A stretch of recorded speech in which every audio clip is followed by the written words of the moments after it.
Shalom saudara sekalian, hari ini kita kembali merenungkan firman Tuhan dan kita lanjutkan di 1 Raja-Raja pasal 4 ayat 21 sampai dengan yang ke-34.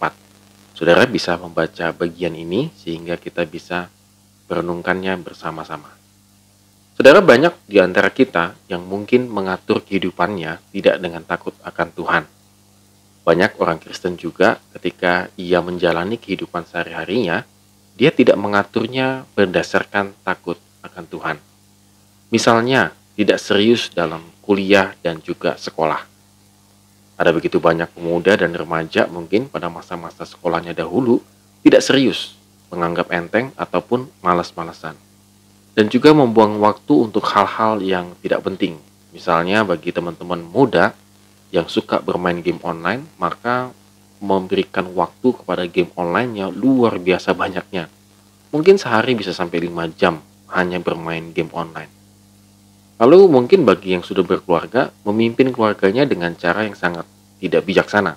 Misalnya egois.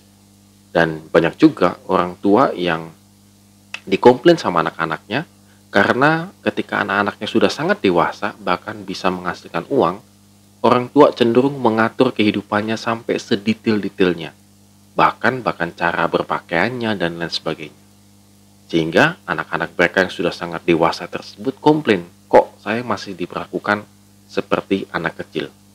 Saudara, hal-hal ini menunjukkan bahwa kita ini kurang bisa mengatur kehidupan kita berdasarkan hikmat akan Tuhan.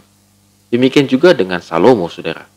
Wilayah kerajaannya semakin besar dan juga rakyatnya semakin banyak.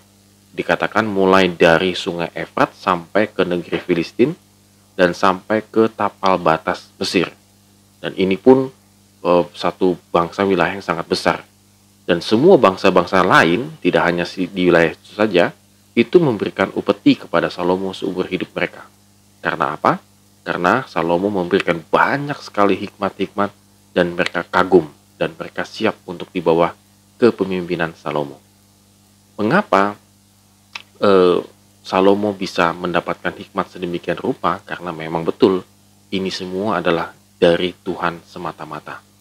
Akibatnya dia bisa mengatur kerajaannya sedemikian hebatnya. Bahkan boleh dikatakan kedamaian itu melingkupi seluruh negeri Israel. Di ayat yang ke-25. Sehingga orang Yehuda dan orang Israel diam dengan tentram, masing-masing di bawah pohon anggur dan pohon aranya, dari Dan sampai Beersheba seumur hidup Salomo. Saudara, memang jelas keberhasilan Salomo mengatur dan juga sebagai leader pemimpin di negeri itu bukan karena Salomo itu orang yang berpengalaman, bukan karena Salomo itu orang yang sangat pintar di masa-masanya, tetapi karena hikmat yang diberikan Tuhan kepadanya. Kita bisa lihat di ayat 29 dan juga ayat yang ke-30. Saudara, inilah yang menjadi kunci suksesnya Salomo. Dia bisa menjadi pemimpin dan juga mengatur kerajaannya dengan sangat baik. Oleh karena itu, saudara sekalian, mari kita renungkan. Setidaknya kita itu menjadi pemimpin untuk diri kita sendiri. Maka marilah kita memulai memimpin diri kita sendiri dengan hikmat akan Tuhan. Artinya kita selalu bertanya kepada Tuhan, apa yang akan saya lakukan pada hari ini?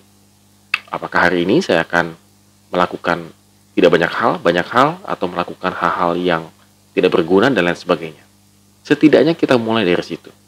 Sehingga kita bisa belajar bagaimana kita memanfaatkan waktu yang ada.